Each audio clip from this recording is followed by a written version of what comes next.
Hello sa mga kumare nating suki. Ito na naman tayo, nagbabalik ang inyong lingkod, Charis. Char lang po. So, kagabi nga pala ay nag-grocery nga pala ako guys. Kasi wala akong kasama nung umaga kaya gabi ako nag-grocery. Ayan na naman, nabubulo na naman tayo. Kakasimula lang pa, char. So, eto na nga pala yung napamili ko kagabi. So, tiknan nyo ba naman, bago ako nagsimula is, nagmuni-muni muna ako sa labas kasi kakaulan lang. So, bago ang lahat is, naglinis muna ako guys. Kasi gusto kong ayusin yung tindahan at i-refill natin yung tindahan is malinis yung kapaligiran na gagalawin ko, char.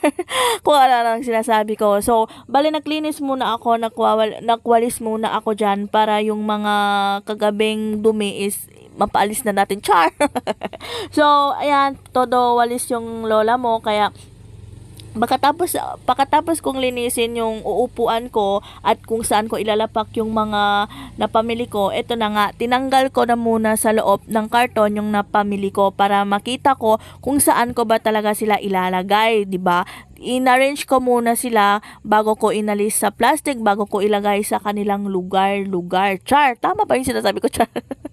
Alam niyo ba guys, konting short story lang kasi may natatawa at parang hindi ko ma-explain, parang hindi nila nagugustuhan yung pagsasalita ko ng Tagalog kasi mali-mali daw at saka ang sabi nila is baliktad daw yung pagsasalita ko ng Tagalog. So wala akong magawa, ganito talaga yung pagsasalita ko. Ang importante is naghahanap buhay ako, char.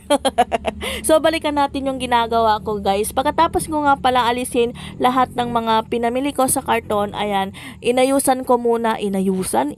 ko muna yung mga natira kong paninda at ilalagay natin yung bago. Yung sabi nga nila, yung mga ano ba yan? Hindi ko na alam anong sinasabi ko. Yung mga natira daw is ilalagay ko daw sa harap para yun muna ang uubusin. Ako guys, hindi na. Basta arrange lang ako ng arrange. Tinitiknan ko lang yung expiration date. Yun dapat ang una yung titiknan. Yung expiration date para hindi tayo mapahiya sa mga customer natin na magbebenta tayo ng expired. Ganun. So, hindi ko na nilalagay yung mga luma, yung ganyan-ganan. Basta ako, inaayos-ayos ko lang. Ganon na yon. Basta tignan nyo lang talaga ng maigi yung expiration date. At pagkatapos ko nga pala inayusan yung mga delata ko, yung mga sa doon, basta yung pagkatapos ko na-arrange doon, dito naman tayo sa mga nakasabit kasi tatanggalin ko yung mga tingi-tingi, meron kasi dyan 2 na lang, 3 na lang.